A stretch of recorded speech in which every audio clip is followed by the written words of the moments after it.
Hello viewers, আসসালামু আলাইকুম। তো কেমন আছেন সবাই? আশা করি ভালো আছেন। তো আজকে আমি আপনাদের বাংলাদেশের জনপ্রিয় একটি স্থান সিলেটের জাফলং সম্পর্কে কিছু কথা বলবো।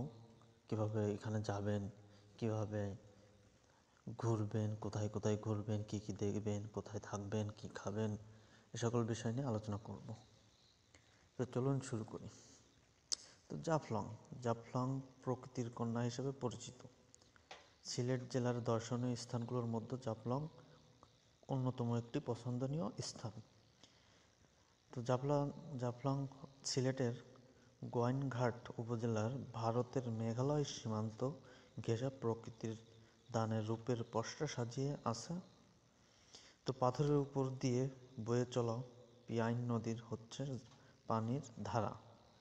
ঝুলন্ত ডাউকি ব্রিজ, উঁচু উঁচু পাহাড়ের সাদা মেঘের খেলা জাফলংকে করেছে অন্যান্য স্থানের থেকে খুবই পছন্দনীয় একটি স্থান।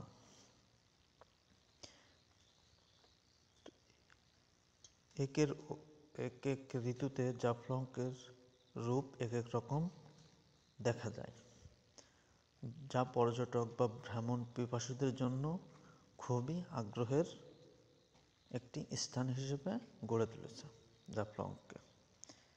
তো জাফলংয়ে যাওয়ার উপায়, তো আপনি বাংলাদেশের প্রায় সকল স্থান থেকে আপনি জাফলং যেতে পারবেন। তো জাফলং যেতে আপনাকে আসতে হবে চায়ের দেশ সিলেটে। আপনি বাংলাদেশের যেখানেই থাকেন না কেন,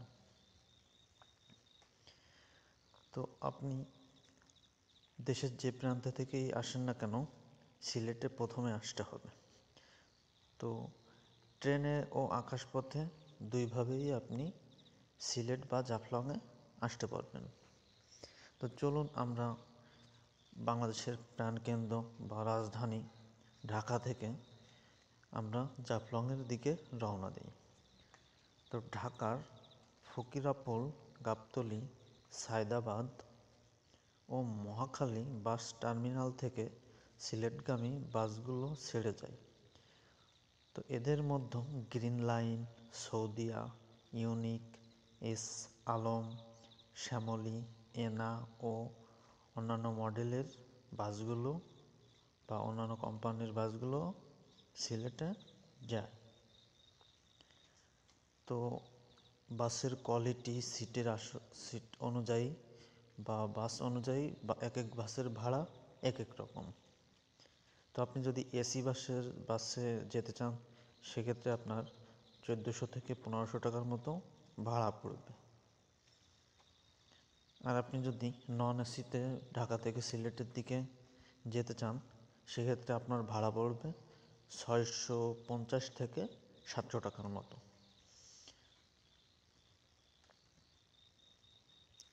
ঢাকা থেকে সিলেটের প্রায় 235 কিলোমিটার দূরত্ব রয়েছে। বাসে করে সিলেটে পৌঁছাতে সময় লাগে প্রায় 6 থেকে 8 ঘন্টা। বুঝতেই পারছেন অনেক দূর বা লং জার্নি। তো ঢাকা থেকে ট্রেনে সিলেটে যেতে চাইলে কমলাপুর কিংবা বিমানবন্দর রেলওয়ে স্টেশন হতে উঠবেন জয়ন্তিকা, পারাবত অথবা কালনী এক্সপ্রেস ট্রেনকে বেছে নিতে পারেন। শ্রেণীভেদে ট্রেনের টিকিটের মূল্য 375 থেকে 1288 টাকা পর্যন্ত হতে পারে। তো ট্রেনে যেতে সময় লাগে প্রায় 6 থেকে 7 ঘন্টা। আর ঢাকা থেকে সবচেয়ে দ্রুত সময়ে যদি আপনি সিলেটে যেতে চান, সেক্ষেত্রে অবশ্যই আপনাকে বিমানের মাধ্যমে যেতে হবে বা হেলিকপ্টার। তো সেক্ষেত্রে আপনি শাহজালাল আন্তর্জাতিক বিমানবন্দর থেকে বিমান বাংলাদেশ, নভো এয়ার এবং ইউএস বাংলা এয়ারের বিমানে সিলেটে যেতে পারেন। তো প্লেনের টিকিট বা ক্লাস অনুযায়ী 3500 থেকে 10,000 টাকার মধ্যে হয়ে থাকে। তো আপনি যদি ভালো সিট নিয়ে যেতে চান, তাহলে আপনার অলমোস্ট প্রায় 10,000 টাকার মতো পড়ে যাবে। আর যদি আপনি অ্যাভারেজে যেতে চান, তাহলে 3,3500 টাকা মতো পড়বে। তো এবার আসি আমরা দেখি কিভাবে চট্টগ্রাম থেকে আমরা সিলেটে যাব। তো চট্টগ্রাম থেকে সিলেটে আপনি গ্রিন লাইন, এনা, সৌদিয়া, লন্ডন এক্সপ্রেস, অন্যান্য পরিবহনের বেশ কিছু বাস সিলেটে যায় চট্টগ্রাম থেকে। তো এসি বাস ভাড়া 1200 থেকে 1600 টাকা মতো, এবং নন এসির ভাড়া আপনার চট্টগ্রাম থেকে সিলেট 800 থেকে 900 টাকার মতো নিবে। চট্টগ্রাম থেকে সিলেট যাওয়ার পাহাড়িকা এবং উদয়ন এক্সপ্রেস ট্রেন চলাচল করে। তো আপনি চাইলে চট্টগ্রাম থেকে ট্রেনের মাধ্যমে সিলেট যেতে পারেন।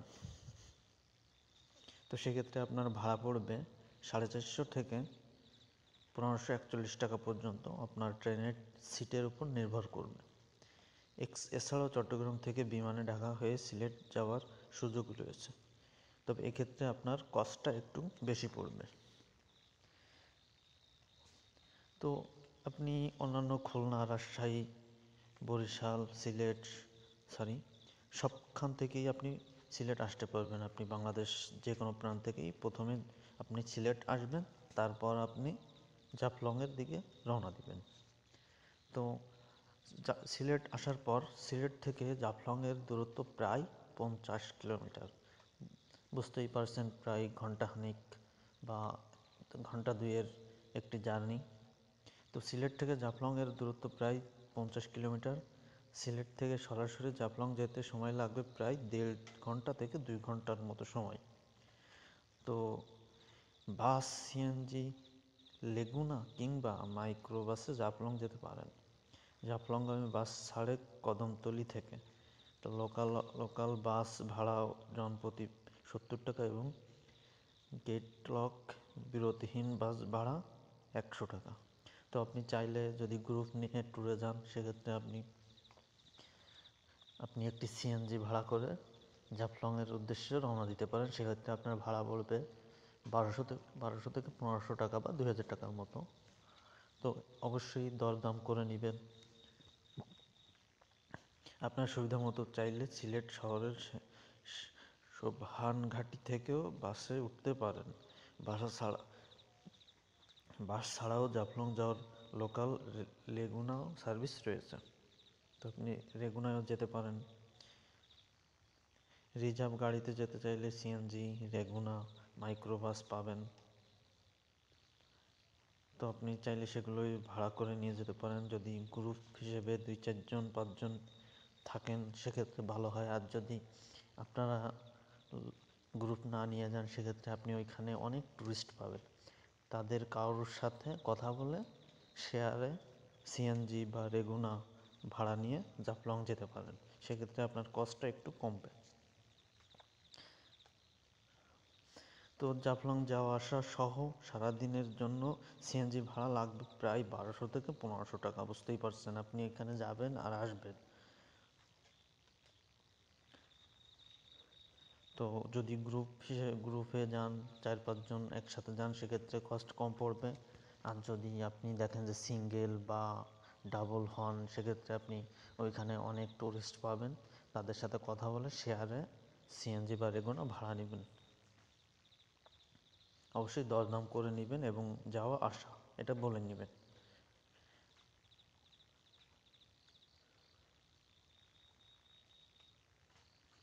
আর আপনারা যদি প্রাইভেট কার নিয়ে যেতে চান পিকনিকের জন্য ফ্যামিলিগতভাবে, সেক্ষেত্রে আপনি প্রাইভেট কার নিয়েও সিলেট থেকে জাফলং যেতে পারবেন।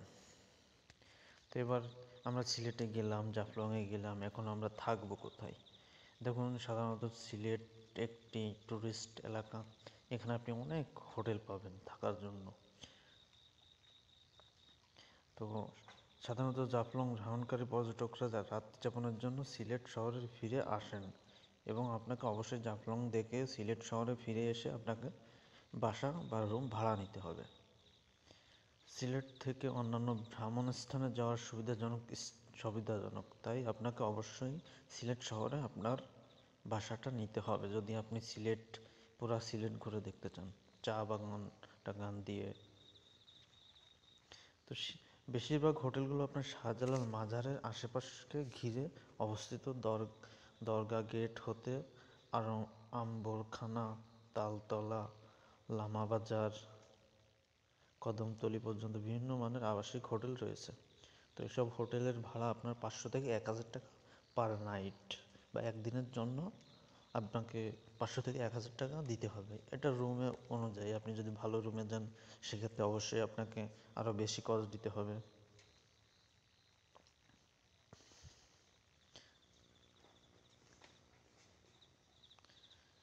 আর আপনার কি এখানে সিলেটে গিয়ে আপনি কি খাবেন? তো জাফলংয়ে অবস্থিত রেস্টুরেন্টগুলোর মধ্যে জাফলংয়ের ভিউ রেস্টুরেন্ট, সীমান্ত ভিউ রেস্টুরেন্ট এবং জাফলং পর্যটক রেস্টুরেন্ট উল্লেখযোগ্য। যে কোনো সময় খাবার পাওয়া যায়।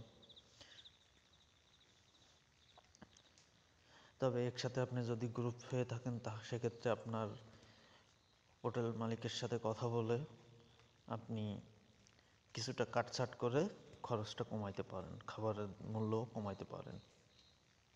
তো জাফলংয়ের বা সিলেটে অনেকগুলো আপনার টুরিস্ট এলাকা আছে, টুরিস্ট স্থান আছে। এর মধ্যে লালাখাল, তামাবিল, জন্তাপুর, সংগ্রামপূর্ণী ঝর্ণা, মায়াবী ঝর্ণা খুবই সুন্দর একটি স্থান। তারপরে চা বাগান আছে, ডিবির হাওর আছে, শাপলা বিল আছে। অবশ্যই সিলেট গেলে এগুলো দেখে আসবেন। তারপরে শাহজালালের মাজার আছে। আর একটা বিষয়, সেটা হলো সবথেকে আপনার জনপ্রিয় স্থান হলো জাফলং। তো জাফলংয়ের ওইখান থেকে আপনি ভারত, ইন্ডিয়ার বাড়িঘর দেখতে পারবেন, পাহাড় দেখতে পারবেন, ঝর্ণা দেখতে পারবেন এবং সাদা পাথর দেখতে পারবেন। তো ওইখানে আপনি অনেক ধরনের পণ্য পাবেন। এখানে যেহেতু সীমান্ত এলাকা, এখানে আপনি ডুপ্লিকেট পণ্যও পাইতে পারেন। সেক্ষেত্রে আপনি যাই কিনবেন দরদাম করে দেখে শুনে কিনবেন। পানিতে নামার সময় সতর্কতা থাকুন। পাথর উত্তোলনের ফলে অনেক জায়গা বেশ গভীর এবং পাথরে ঘষা লেগে আপনার পা কেটেও যেতে পারে বা পড়ে যেয়ে হাত পা ভেঙেও যেতে পারে। তো স্থানীয়দের সাথে ভালো ব্যবহার করুন এবং কোনো রকম সমস্যা হলে ওইখানে টুরিস্ট পুলিশ থাকে, তো আপনি সরাসরি টুরিস্ট পুলিশের সাথে যোগাযোগ করবেন। এবং সেনাবাহিনী থাকে বা বর্ডার গার্ড, বিজিবি থাকে, যেহেতু সীমান্ত এলাকা। তবে এক কথায়, আপনি যদি বাংলাদেশের সেন্ট মার্টিনের পর কোথাও ঘুরতে চান বা আপনি যদি ভ্রমণ পিপাসু হয়ে থাকেন, তাহলে আমি সাজেস্ট করব অবশ্যই বাংলাদেশের সিলেট বা বাংলাদেশ ভারত সীমান্তে জাফলংয়ে অবশ্যই যাবেন। খুবই চমৎকার পাহাড়ি একটা মনোরম পরিবেশ। এখানে হাজার হাজার টুরিস্ট রেগুলার ঘুরতে আসে। তো আমি সিলেট ভ্রমণের একটি ফুল গাইড আপনাদের ডিসক্রিপশনে দিয়ে দিব, ওইখান থেকে আপনারা ফুল গাইডটা দেখে নিতে পারেন। তা আশা করি ভালো আছেন সবাই। তো ভালো থাকবেন, এই বলে আমি আমার আজকের এই কথোপকথন বা ভিডিও শেষ করছি। ভালো থাকবেন।